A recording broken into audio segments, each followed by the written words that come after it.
अच्छे से पहले रीड कर लो कि in photoelectric experiment anode potential is plotted against plate. जो एक्सपेरिमेंट हमने देखा था, उस एक्सपेरिमेंट में एक तरफ एनोड प्लेट था, एक तरफ कैथोड का प्लेट था। तो उसमें से जिसमें फोटो इलेक्ट्रिक इफेक्ट हो रही थी और सनलाइट इंसिडेंट हो रहा था, उससे ये क्वेश्चन है। तो ऑप्शन देखो जो भी है, A and B will have same intensities while B and C will have different frequencies। Graph के अकॉर्डिंग हमें क्वेश्चन को देखना है। ये जो ग्राफ आपको दिया हुआ है, ये ग्राफ तो आपका इंटेंसिटी और पोटेंशियल का है। जो वाई एक्सिस में है इंटेंसिटीज है और पोटेंशियल है, तो इस दोनों को हमें देखना होगा। क्योंकि ग्राफ में आप क्या देख रहे हो, ग्राफ में आपको ये देख रहा है कि ये जो C है ये इस तरह से ऐसा गया हुआ है ना। तो C की जो इंटेंसिटी है वो ये है, और वहीं पे जाके B की भी इंटेंसिटी सेम है। हाँ। तो B एंड C दोनों की क्या है, इंटेंसिटी सेम है, पहली चीज। अब दूसरी चीज यहाँ पे हमें क्या देख रहे हैं, हमें और क्या दिख रहा है कि A और B दोनों की स्टॉपिंग पोटेंशियल। देखो A की स्टॉपिंग पोटेंशियल नीचे में, पोटेंशियल का ग्राफ नीचे दिखना है हमें यहाँ पे। तो A और B का स्टॉपिंग पोटेंशियल सेम है, तो A एंड B का जो है स्टॉपिंग पोटेंशियल सेम है ना। तो इसका मतलब यहाँ पे स्टॉपिंग पोटेंशियल सेम होने का मतलब क्या है, इसकी फ्रीक्वेंसी भी सेम होगी। तो फ्रीक्वेंसी भी सेम होगी, तो अब ऑप्शन आप देखो यहाँ पे कि कौन सा ऑप्शन होगा। तो मैं यहाँ पे देख रहा हूँ डी वाले में, बी और C will have same intensities while A and B have same frequency। नहीं, हाँ। हाँ। तो डी ऑप्शन हमारा जो है वो सही है। ठीक। आइए नेक्स्ट क्वेश्चन पे देखते हैं। नेक्स्ट क्वेश्चन नंबर 2 आपके पास यहाँ पे है। Which of the following figures represent the variation of particle momentum with associated de Broglie wavelength? क्योंकि यहाँ पे de Broglie wavelength के लिए P equal to lambda equal to H upon P होता है ना। हाँ। तो lambda equal to H upon P मतलब लैम्डा इनवर्सली प्रोपोर्शनल किसके हो गया, पी के। या कह सकते हो पी इनवर्सली प्रोपोर्शनल है लैम्डा के। तो उसका ग्राफ तो हाँ। यही बनना है ना। तो यही हाँ। ग्राफ उसका ग्राफ सेम बनेगा इस तरह से, कर्व ग्राफ। नेक्स्ट क्वेश्चन देखेंगे। The correct graph represent the relation between energy E of photo electrons and frequency of incident light। अब इसमें से कौन सा होगा, इसमें ये देख के बताना होगा आपको। यहाँ पे जो होगा आपका, आपके पास फॉर्मूला अगर आपने पढ़ा होगा काइनेटिक एनर्जी का, जो आइंस्टाइन फोटो इलेक्ट्रिक इक्वेशन के लिए आया हुआ था, वो ये था E equal to H nu minus nu not, है ना। ये फॉर्मूला था। तो यहाँ पे करेक्ट ग्राफ हमें एनर्जी और फ्रीक्वेंसी का बताना है। एनर्जी ये रहा, फ्रीक्वेंसी ये रही आपकी, ठीक है। तो इस हिसाब से जो ग्राफ बनता था, याद अगर आपको हो या मैं याद दिला दूं, वो ग्राफ ऐसा बनता था, इस तरह से, याद है, हाँ। जिसमें हम लोग स्लोप वगैरह भी देखते थे। तो मेरे ख्याल से ये इसके लिए जो सही आंसर है वो सी है। अब इसमें ग्राफ तो एक्स और वाई का दिया हुआ है, और इस ग्राफ में ये कह रहा है कि जो स्टॉपिंग पोटेंशियल है वो वी नॉट है। तो V not versus frequency, V not मुझे वाई एक्सिस में दिख रहा है और फ्रीक्वेंसी मुझे एक्स एक्सिस में दिख रही है। Incident radiation for two metals X and Y, which metals will emit electrons for larger kinetic energy for same wavelength of incident radiation। कौन सा मेटल सबसे ज्यादा काइनेटिक एनर्जी मतलब इलेक्ट्रॉन एमिट कर रहा है वहाँ पे, emit electrons of larger kinetic energy, सबसे ज़्यादा काइनेटिक एनर्जी क्या इलेक्ट्रॉन वेवलेंथ एमिट कर रहा है ना, same wavelength of incident radiation के लिए। ऑप्शन आप यहाँ पे देख सकते हो, 4 ऑप्शन यहाँ पे दिए हुए हैं, क्वेश्चन भी अब पूरा दिख रहा है और ऑप्शन भी आपको यहाँ पे पूरा दिख रहा है। Metal X, metal Y, both will have the same kinetic energy, can't say from the graph. ये भी ऑप्शन है कि भाई बता नहीं सकते ग्राफ में से कौन सा सही है या कौन है या नहीं। देखो अगर मैं यहाँ पे देखना चाहूँ इस तरह के क्वेश्चन में, तो मैं यहाँ पे कह सकता हूँ, मान लो ये फ्रीक्वेंसी एक्स के लिए हो गया और ये फ्रीक्वेंसी वाई के लिए हो गया, ठीक है। तो अगर दोनों के लिए फ्रीक्वेंसी है और स्टॉपिंग पोटेंशियल का जो फॉर्मूला होता है उससे रिलेटेड एनर्जी के लिए ई वी नॉट, क्योंकि एनर्जी का फॉर्मूला होता है E equal to E V not. E energy होती है चाहे वो काइनेटिक एनर्जी हो, इलेक्ट्रॉन वोल्ट के टर्म में ई वी नॉट होती है। E V not equal to होता है ई माइनस फाइव, और ई जो होती है आपकी E equal to H nu होती है, और फाइव जो होता है वो एच न्यू नॉट होता है, ठीक है। अगर मैं इसको और यहाँ से इसको देख रहा हूँ, बस इतना सर, तो यहाँ से स्टॉपिंग पोटेंशियल को अगर मैं देखूँ तो V नॉट इक्वल टू आपके पास क्या हो जाएगा, इसके साथ E minus five by e small electron के लिए, that means h nu minus h nu nought by e, ठीक है। तो स्टॉपिंग पोटेंशियल जो यहाँ से हमें देखने को मिलेगी वो ये मिलेगी कि ये H, यहाँ से अगर देखा जाए H by E new minus H by E new not, ठीक है। तो एक चीज तो हमें ये मिल गया कि देखने को कि जैसे आप बता रहे थे कि स्टॉपिंग पोटेंशियल जो है ये फ्रीक्वेंसी के डायरेक्टली प्रोपोर्शनल देखने को मिल रही है। हाँ, अब एक चीज और आपको यहाँ पे समझना होगा, जो हमारा इस ग्राफ के अकॉर्डिंग देखा जाए तो जो y है, y मतलब इसका working function of y, working function of y जो है वो ग्रेटर होगा वर्किंग फंक्शन ऑफ x के, क्योंकि जो हमारा फाई नॉट होता है वो होता है एच न्यू नॉट। और यहाँ पे हमने ये भी देखा दोनों में कि जो यहाँ पे वी एक्स और वी वाई आप देख रहे हो, तो वी एक्स आपका ग्रेटर है वी वाई से, वी एक्स, हाँ, ठीक है। तो अगर इस तरह से देखें तो यहाँ पे आपके पास जो स्टॉपिंग फ्रीक्वेंसी की बात कर लें तो यहाँ पे क्वेश्चन में हमारे क्या कह रहा है कि incident radiation which metal have emits electron of larger kinetic energy. तो काइनेटिक एनर्जी कौन ज़्यादा एमिट करेगा, जिसकी फ्रीक्वेंसी ज़्यादा होगी। हाँ, तो फ्रीक्वेंसी किसकी ज़्यादा दिख रही है आपको, बिल्कुल सही बात y की होनी चाहिए, क्योंकि वर्किंग फंक्शन जो है यहाँ पे, मतलब जो भी फाई मैं लिख रहा हूँ, फाई के बारे में लिख दिया मैंने, चाहे ये y लिख लो या आप सीधा फाई लिख लो, तो phi y greater than phi x है ना। तो हाँ, ऑब्वियस सी बात है कि y की होगी, बिल्कुल सही है, यही बताया था अभी आपने। हाँ, हाँ तो ये सही है, बिल्कुल सही जवाब है इसमें। जैसे ये लैम्डा इन्वर्सली प्रोपोर्शनल b का है ही, तो यहाँ पे आप जवाब भी सही दे रहे हो। आप ऐसे फार्मूला जो होता है लैम्डा इक्वल टू 1/√v, ये जो है ये इन्वर्सली प्रोपोर्शनल है।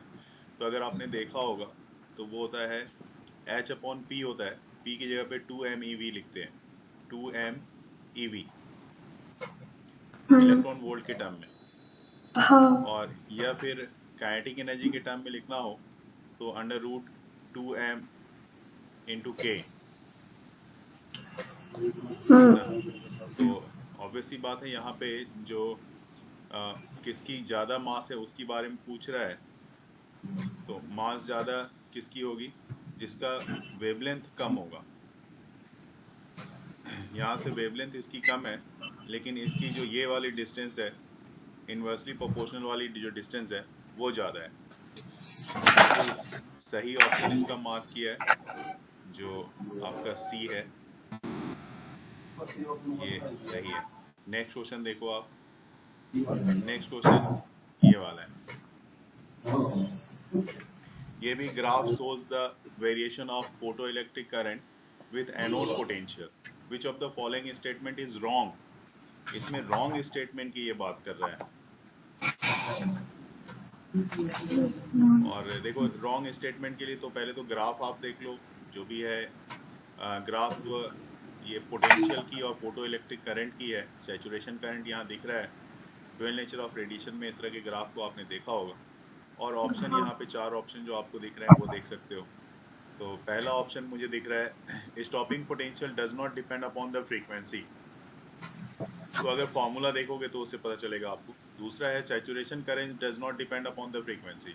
तीसरा है intensity of light for all 3 radiations are equal.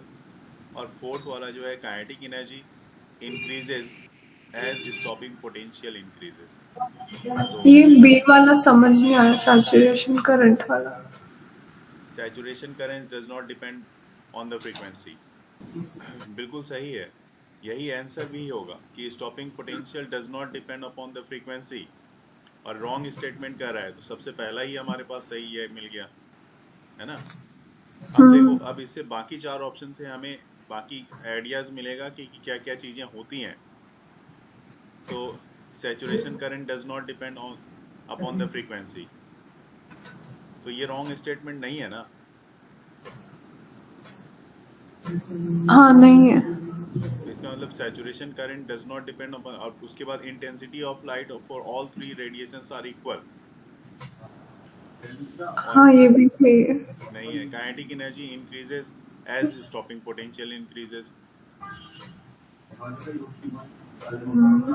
ठीक है, तो इसका इसका मतलब हाँ, आंसर क्या है क्वेश्चन का? आंसर यही है, बिल्कुल फर्स्ट वाला जो आपने जज किया था वही आंसर है इसका। ये जो क्वेश्चन हम देख रहे हैं, the slope stopping potential versus frequency incident radiation जो है, स्लोप मिल रहा है इतना का। तो बी जो भी वैल्यू है 4.14 into 10 power minus 15 versus an experiment of photo electric effect, find the value of Planck constant. तो हालांकि यहाँ पे एक देखो, यहाँ पे आपके पास दे रखी है value 6.624 into 10 power minus 34। Planck constant की वैल्यू तो यही होती है। बाकी 2 ऑप्शन है, ये दोनों ही गलत है, तो इसमें कुछ सोचने की जरूरत नहीं है। प्लैंक कांस्टेंट कांस्टेंट टर्म है, चाहे किसी के लिए भी यूज करें उसकी वैल्यू वही रहेगी। ये क्वेश्चन में कह रहा है the maximum kinetic energy of emitted photo electrons against frequency of incident radiation is plotted as shown in figure. ये फ्रीक्वेंसी है हमारे पास एक्स एक्सिस में, और वाई एक्सिस में हमारे पास काइनेटिक एनर्जी। तो the slope of the graph is equal to, किसके इक्वल है? चार्ज ऑन इलेक्ट्रॉन के, या वर्क फंक्शन ऑफ एमिटर के, या प्लैंक कांस्टेंट के, या ratio of Planck constant and charge on electrons. देखो इस तरह के क्वेश्चन में जैसे मैंने बताया कि आंसर इसका सी आंसर होगा। पहले तो मैंने ये बता दिया, क्योंकि काइनेटिक एनर्जी जो होती है ना, वो एच न्यू माइनस 5 की होती है। एग्री? हाँ इसको कंपेयर करोगे आप स्ट्रेट लाइन के इक्वेशन से। स्ट्रेट लाइन का जो सिंपल इक्वेशन है, y हाँ equal to mx mx plus c से, हाँ राइट। हाँ अब इसमें आप क्या देखते हो कि स्लोप जो है किसके इक्वल है? h के इक्वल है, नहीं? h मतलब क्या हो गया? Planck constant. हाँ तो यहाँ पे क्या कह रहा है? Slope of graph is equal to, किसके इक्वल है? तो प्लैंक कांस्टेंट के इक्वल है। तो क्या आंसर बताया इसमें आपने? जिसकी फ्रीक्वेंसी, जिसका रिटार्डिंग पोटेंशियल सबसे ज्यादा होगा उसकी फ्रीक्वेंसी भी ज्यादा, तो V3 की सबसे ज्यादा होनी चाहिए। बिल्कुल सही बात, V3 की सबसे ज़्यादा होनी चाहिए, क्योंकि रिटार्डिंग पोटेंशियल उसका सबसे ज़्यादा है। इसका आंसर राउंड ऑफ तो नहीं आएगा। फॉर्मूला क्या लगाया? मैंने work function equals to H C by lambda. SC by lambda, बिल्कुल ठीक, यही फॉर्मूला लगेगा और राउंड फिगर ही आएगा इसका, क्योंकि एग्जैक्ट फिगर इसमें आ नहीं सकता, ठीक। है ना। SC बाय लैम्डा लगाया और उसमें आपने वर्क फंक्शन की जो वैल्यू है वो ये वाली रहेगी 4.14 इलेक्ट्रॉन वोल्ट की। और जैसा इसमें आपने बताया ही कि आप क्या करोगे, 4.14 को जूल में कन्वर्ट करने के लिए इलेक्ट्रॉन वोल्ट को 1.6 इंटू 10⁻⁹ से जरूर मल्टीप्लाई करेंगे, नहीं तो गलत हो जाएगा, है ना। और यहाँ से आप लेमडा की वैल्यू निकाल सकते हो, तो अप्रॉक्स आपकी 3000 आ रही है, बिल्कुल सही आ रही है। दूसरा क्वेश्चन देखो, E1 E2 E3 E4 respective kinetic energy of electrons, deuteron, proton and neutron having same de Broglie wavelength. Select the correct order which those value would increase.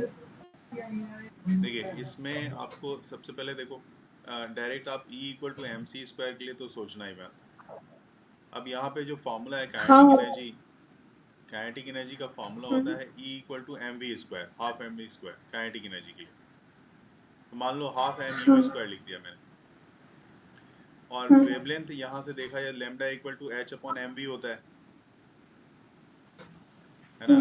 तो काइनेटिक एनर्जी के बारे में अगर पूछें तो ये देखो हाफ एम और वी स्क्वायर, अगर वी स्क्वायर के इससे देखें कि वी की वैल्यू कितनी आती है वेवलेंथ के टर्म में, तो वी की वैल्यू आ जाएगी आपकी एच अपॉन लेमडा एम। तो ये हो जाएगा आपका यहाँ पे इसकी squaring H square upon M lambda square, M square lambda square, तो एक एम कैंसिल हो जाएगा आपका, तो हाफ ये हो गया एच स्क्वायर, मैं जहां तक देख रहा हूँ एच स्क्वायर बाय लेम एम लेमडा स्क्वायर, है ना, ये वैल्यू आ रही है। अब यहां से हमें पता चल रहा है कि काइनेटिक एनर्जी जो है वो इनवर्सली प्रोपोर्शनल हो रही है मास के। तो जैसे जितना मास इसका लेस होगा उतनी ही काइनेटिक एनर्जी इसकी हाई होगी। हाँ। सही है। हाँ। अब यहाँ पे देख के बताना है कि कौन बड़ा है कौन छोटा है। तो इलेक्ट्रॉन जो है और ड्यूट्रॉन और ये प्रोटॉन और न्यूट्रॉन, सबकी काइनेटिक एनर्जी सेम है, same de Broglie wavelength, wavelength सबकी सेम है। अगर अच्छा। वेवलेंथ सेम है तो आपको काइनेटिक एनर्जी और मास से रिलेट करना पड़ेगा। तो ऑब्वियस सी बात है, यहाँ पे जो मुझे दिख रहा है कि सबसे ज्यादा काइनेटिक एनर्जी पहले वाले की दिख रही है, क्योंकि सबसे कम मास उसी का है। हाँ। हाँ। अब आप यहाँ पे डिसाइड कर सकते हो, तो इसका मतलब मुझे ये सबसे लास्ट में तो यही दिख रहा है ना, ये वाला। हाँ, सी लग रहा है। हाँ बिल्कुल, सी इसका आंसर होगा, बाकी को बाद में देखेंगे, कोई जरूरत नहीं है देखने की। नेक्स्ट क्वेश्चन देखिए, when radiation of given frequency is incident upon different metals, the maximum kinetic energy.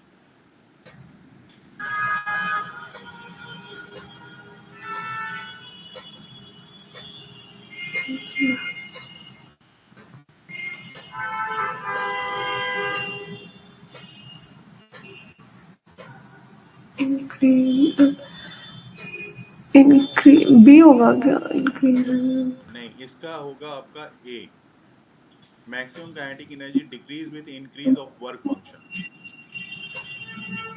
अच्छा। हाँ ठीक है, ठीक है। ठीक है, ये डिक्रीज करेगा जैसे ही वर्क फंक्शन इंक्रीज करेगा। हाँ ठीक है। चलिए नेक्स्ट क्वेश्चन देखते हैं, ये वेवलेंथ वाला है। अब ये उसी टाइप का क्वेश्चन आ गया। A proton, neutron, electron and alpha particles have the same kinetic. अब यहाँ पे क्या किया, देखो इस तरह के क्वेश्चन काफी बार आता है ना। यहाँ पे इसने काइनेटिक एनर्जी को सेम कर दिया, इससे पहले क्या किया था, वेवलेंथ को सेम किया था इसने। हाँ। अब यहाँ पूछ रहा है कि जो आपकी वेवलेंथ है उसको कैसे आप कंपेयर करके देखोगे। इसका आंसर बी होगा, बिल्कुल ठीक है, बिल्कुल अपोजिट सोचा आपने, बिल्कुल सही जवाब दिया है। अब अगला क्वेश्चन ग्राफ पे बेस्ड क्वेश्चन फिर से आ चुका है यहाँ पे, और कह रहा है कि variation photo electric current with anode potential for two light beam of same wavelength but different intensity find the correct relation। बिल्कुल सही है, इसका आंसर सी ही होगा। इंटेंसिटी देख के ही ग्राफ में लग रहा है कि आई टू ग्रेटर है आई वन से, है ना। हाँ। और ग्राफ बिल्कुल सिंपल ग्राफ है, कोई दिक्कत ही नहीं है इस ग्राफ में। हम्म। तो ऑलमोस्ट जितने ग्राफ मैंने डिस्कस किया है इसमें ड्वेल नेचर वाले में, इतना ही ग्राफ सफिशिएंट है और इतना ही आता है। अब इसी ग्राफ पे बेसिस आपको इसी में से कुछ क्वेश्चन जो है उसकी वेरिएशंस हो सकती है। जैसे मैंने ऊपर वाले क्वेश्चंस का देखा था वेरिएशन, ये वेवलेंथ और काइनेटिक एनर्जी वाला था, और ठीक क्वेश्चन उसी तरह से वेवलेंथ और काइनेटिक एनर्जी का अगला क्वेश्चन था। तो इसको आपको खुद से ही देखना पड़ेगा, और थोड़ा सा सिर्फ आपको जो इंटरचेंज हो रहा है ना क्वेश्चन में, जो वेरिएशंस आ रही है उस पर सिर्फ फोकस रखना पड़ेगा, डाइवर्ट नहीं हमें, है ना।